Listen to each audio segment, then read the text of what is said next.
Today we're in Cadiz, Kentucky with Knight and Hale. We haven't been down here in a while. It's about time we visited. You know what's right around the corner? Turkey season. Suits me, don't you? You know what? It needs to warm up. Everybody's getting ready. Everybody's making their calls. What's new this year? What do you got out there that's new? Well, we've got a new fighting purse system out this year, Tim, and it's called the Ultimate Fighting Purse. This is a few years ago, I'd say 10 or 15 years ago, we came out with a fighting purse system. Was two calls like what David's got in his hand, Took two push and pulls and they work all right. But this one is so much easier that you can. It's just so easy, and it's got a realistic sound to it. Like I heard them turkeys fighting. Like that. you can get fast with it. All right, let's talk about this. That, for instance, would be a good call for somebody who's just starting, doesn't necessarily hadn't figured out how to use a mouth call, or that's all you got to do is turn it back and forth. There's not a whole lot of subtle stuff you have to do there. You know, first thing you got to recognize and that turkeys fight every day. They got to settle the score every day, and so it's their nature to fight, and it's their nature to come to a fight. And it's not my first call I'd pick up if I heard a turkey gobble, but it certainly would be in my ditty bag for the day's over a lot of times to get a turkey maybe to respond or come to me. He might answer me, and I might call him in with a box call or something like this right here after he answered me. But certainly that's a good call to get one to answer you, and we've had lots of turkeys come to you. Well, Tim, let me throw in something here. If you when you learn a lot about turkeys, you understand that the calling of the hen the gobbler comes to her, but that's not nature. Nature, the hen goes to the gobbler. So when you create a fight with this simple little thing, that's the only sound that's made out there about turkey. That is nature's way of coming to each other. Everything comes to a fight. So you're doing something now with nature instead of against it. So that's an added plus to the fighting end of it, because everything comes to a fight. What about location calls? You know, we use location calls. We've got 2 or 3 calls here. I'll let David have one of them here. That's an owl call. This is a crow call. I like a mouth call to locate turkeys with too, and I'll show you that. The first week of Kentucky's turkey season, the turkeys will be laying. The hens will. The hens will. Kentucky turkey season, hens are going to be laying, which means they'll lay probably 10 to 15 eggs, and then of course that's laying. That's not setting. When they start setting, they're going to sit on that nest 28 straight days, and they'll feed just real short periods of time, get back on the nest. Cutting. That old hen, when she lays a lot of times up in the day, first of all she'll slip away in the morning from that gobbler around 9, 10 o'clock most of the time. And he's sitting there strutting, and all at once he raises up and she's gone. He panics. So what I like to do at 9 to 10 o'clock in the morning is make my locator call, and one of them's a cutting sound. The hen just start going.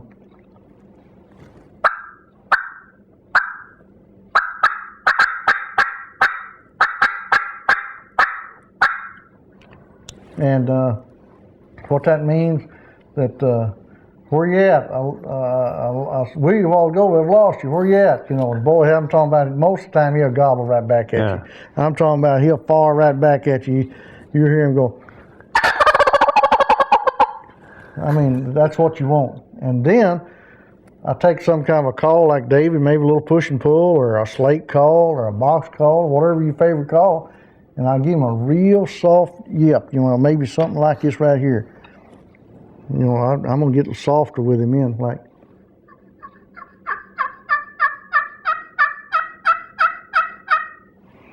And he can hear that. That's I'm over here feeding. And he knows how far and just exactly where that sound is. What is it? The slate? This is just a slate call. A slate call to me is a very forgiving call. It's easy. That's my favorite. Yeah, a slate call is a good call. Now, the other locating call I like is the owl call. That's what I like early in the morning. And what you can use a crow call in the morning too, so it's just individual preference. They get up about the same time, but the old owl There's one that's sitting out there on the limb in the morning. He makes that gobbler about half ill because he says, I'm the first one to make some noise, not you. And he'll go, and he'll put that little trill behind it, and all that is just for your closeness here to hear it.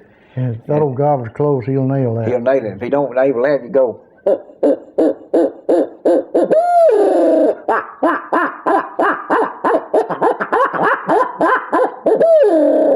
That's like a couple of owls sitting up there saying I love you real fast. He can't stand it. But anyway, another call is a crow call, and you know, a crow call is a great call all day long. Yeah.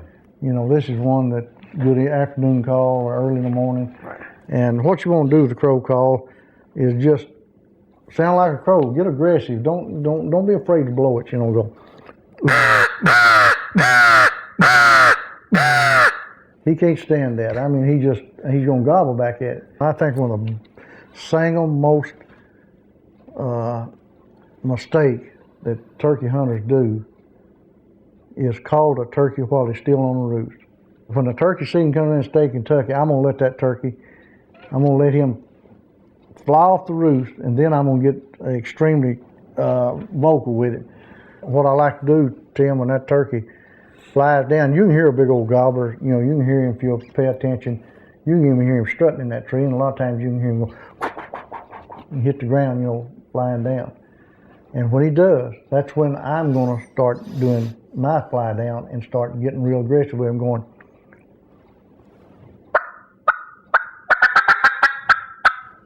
Like I'm flying down. Then I'm going to start going.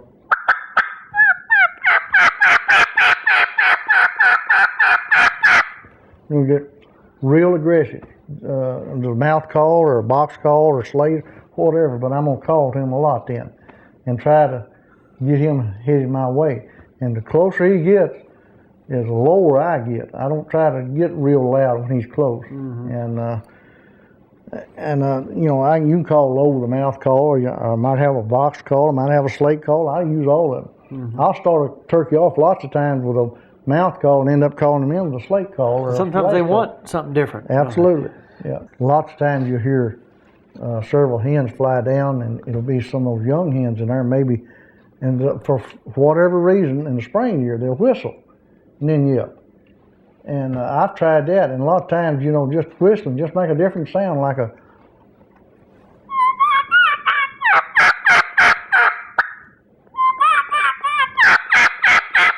You know, just almost a kiki sound. Almost a kiki sound. You know, it's just, in other words, I got away from. I want to get back with some turkeys. I want to be around some turkeys. And the old gobbler recognized he wants me to get around some turkeys. How do you change your game when it's raining outside? When it's pouring rain? Well, most time Dave and I don't go home. We hunt.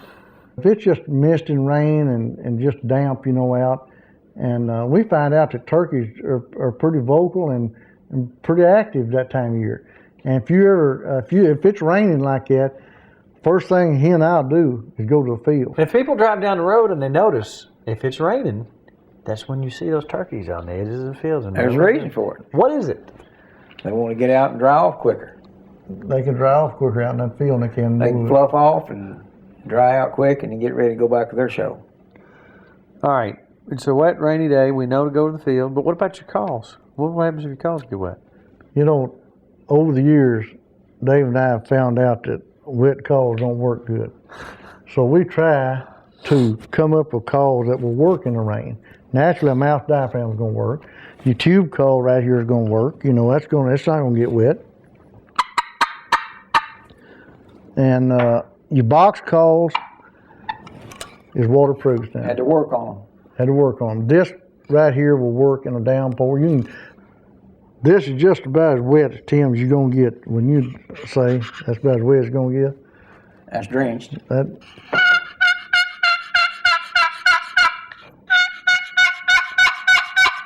Sounds just like it did a minute ago. Slate calls, you can take a power tip like this, wet, and this will work wet. This is about as wet as you're going to get too. That's just a regular slate. This is just regular slate. David, he poured a quart of water on it. Well, I'm going to prove the point.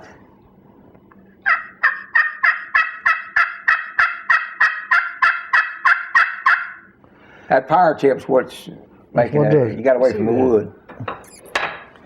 I don't blame you for putting it over there in your pocket. You're welcome to it. Well, that's all right.